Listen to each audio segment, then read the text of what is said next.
4월 10일 토요일 우리말 성경 통독 본문은 민수기 19, 20장입니다. 민수기 19장.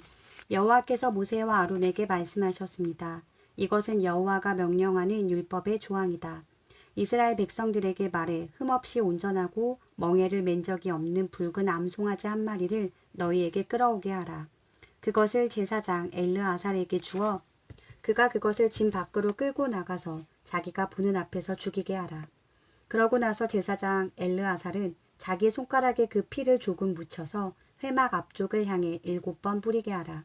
그리고 그의 눈앞에서 그 암송아지를 태우게 하는데 그 가죽, 고기, 피와 똥까지 불태우게 하라.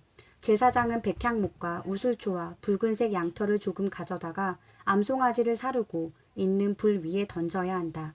그러고 나서 제사장은 자기 옷을 빨고 자기 몸을 물로 씻어야 한다. 그 후에야 그는 진 안으로 들어올 수 있다. 그러나 그는 저녁 때까지 부정할 것이다. 암송아지를 태우는 사람도 또한 자기 옷을 빨고 자기 몸을 물로 씻어야 하는데 그 또한 저녁 때까지 부정할 것이다. 그리고 정결한 사람이 암송아지의 재를 모아서 진 밖에 정결한 장소에 갖다 놓아야 한다. 그리고 이스라엘 자손의 회중을 위해 정결하게 하는 물에 쓰도록 그것을 보관해 두어야 한다. 그것은 죄를 씻기 위한 것이다. 암송아지의 재를 모은 사람 또한 자기 옷을 빨아야 하며 그도 저녁 때까지 부정할 것이다. 이것은 이스라엘 자손들이나 그들 가운데 살고 있는 이방 사람들 모두를 위한 영원한 율례다. 사람의 시체를 만진 사람은 누구든지 7일 동안 부정할 것이다. 그가 3일째 되는 날과 7일째 되는 날에 물과 그 재로 자신을 정결하게 하면 그는 정결할 것이다. 그러나 만약 3일째 되는 날과 7일째 되는 날에 정결하게 하지 않으면 그는 정결하지 않을 것이다. 시체, 곧 죽은 사람을 만졌는데도 자신을 정결하게 하지 않는 사람은 여호와의 성막을 더럽히는 것이다. 그런 사람은 이스라엘에서 끊어져야 할 것이다. 정결하게 하는 물이 그의 위에 뿌려지지 않았으니 그는 부정하다. 그의 부정함이 그의 위에 남아있는 것이다. 누가 장막 안에서 죽었을 경우의 율법은 이렇다. 누구나 그 장막에 들어가든지 그 장막 안에 있든지 7일 동안 부정할 것이다. 뚜껑이 단단히 닫혀 있지 않고 열려있는 그릇들도 다 부정할 것이다. 누구든 들판에서 칼에 맞아 죽은 사람이나 시체를 만진 경우나 혹은 사람의 뼈나 무덤을 만진 경우는 7일 동안 부정할 것이다. 부정한 사람들을 위해서는 죄의 정결을 위한 제물을 불태운 재를 가져다가 그릇에 담고 거기에 깨끗한 물을 붓는다. 정결한 사람이 우슬초를 가져다 물에 담갔다가 장막과 그 모든 물건들과 거기 있던 사람들 그리고 사람의 뼈나 죽임당한 사람이나 시체나 무덤을 만진 사람에게 뿌린다. 그 정결한 사람은 셋째 날과 일곱째 날에 부정한 사람에게 뿌려서 일곱째 날에 그 사람을 정결하게 한다. 정결하게 된 사람은 자기 옷을 빨고 자기 몸을 물로 씻어야 하는데 그러면 그날 저녁에 그는 정결해질 것이다. 그러나 부정한 사람이 스스로 정결하게 하지 않으면 그는 회중 가운데서 끊어져야 한다. 이는 그가 여호와의 성소를 더럽혔기 때문이다. 정결하게 하는 물이 그에게 뿌려지지 않았으니 그는 부정하다. 이것이 그들을 위한 영원한 율례다. 정결하게 하는 물을 뿌리는 사람은 자기 옷을 빨아야 한다. 정결하게 하는 물을 만진 사람은 누구나 저녁 때까지 부정하다. 부정한 사람이 만진 것은 무엇이든 부정하게 되고 그것을 만진 사람 역시 저녁 때까지 부정하다. 민수기 20장. 온 이스라엘 회중이 첫째 달에 신 광야에 도착해서 백성이 가데스에서 머물렀습니다. 거기서 미리암이 죽어 땅에 묻혔습니다. 회중들이 물이 없어 모세와 아론을 대항해 모여들었습니다. 그들이 모세에게 대들며 말했습니다. 우리 형제들이 여호와 앞에서 쓰러져 죽을 때 우리도 함께 죽었더라면 좋았을 텐데 당신은 왜 여호와의 총회를 이 광야까지 끌고 와서 우리와 우리 가축들이 여기서 죽게 하십니까? 왜 우리를 이집트에서 이끌어내어 이 끔찍한 곳으로 데려왔습니까? 여기는 씨 뿌릴 곳도 없고 무화과나 포도나 석류도 없고 마실 물도 없단 말입니다. 모세와 아론이 그 무리에게서 물러나 회막 입구로 가서 얼굴을 땅에 대고 엎드렸습니다. 그러자 여호와의 영광이 그들에게 나타났습니다. 여호와께서 모세에게 말씀하셨습니다. 지팡이를 들어라. 그리고 너와 내 형 아론은 저 회중을 모아라. 그리고 그들의 눈앞에서 저 바위에다 말하면 그것이 물을 낼 것이다.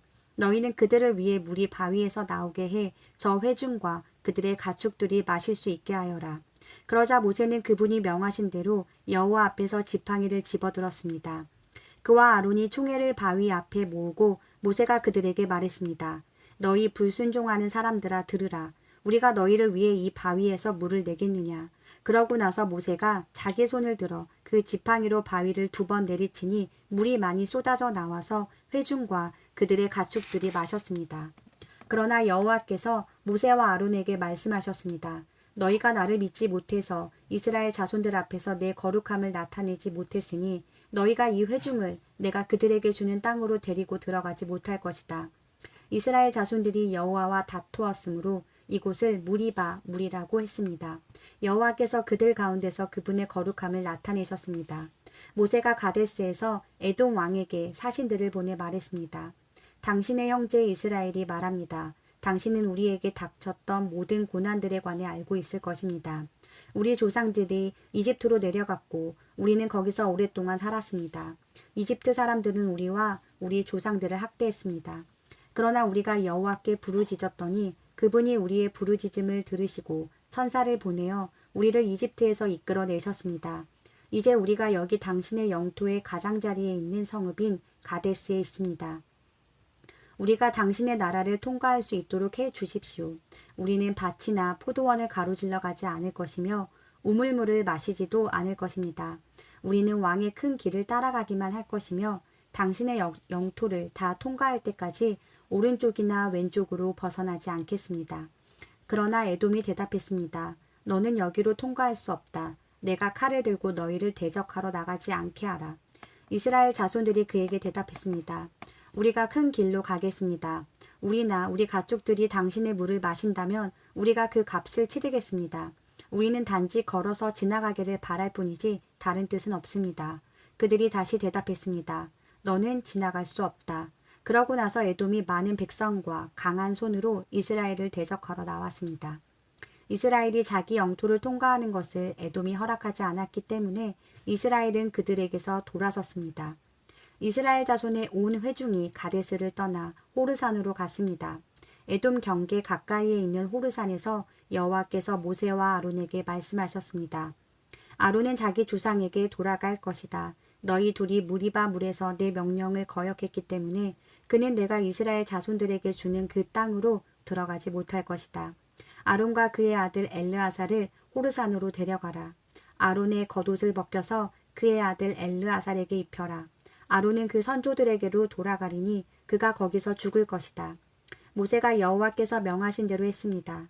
그들은 온 회중이 보는 앞에서 호르산으로 올라갔습니다. 모세가 아론의 겉옷을 벗겨서 그의 아들 엘르아살에게 입혔습니다. 아론이 거기 산 꼭대기에서 죽었습니다.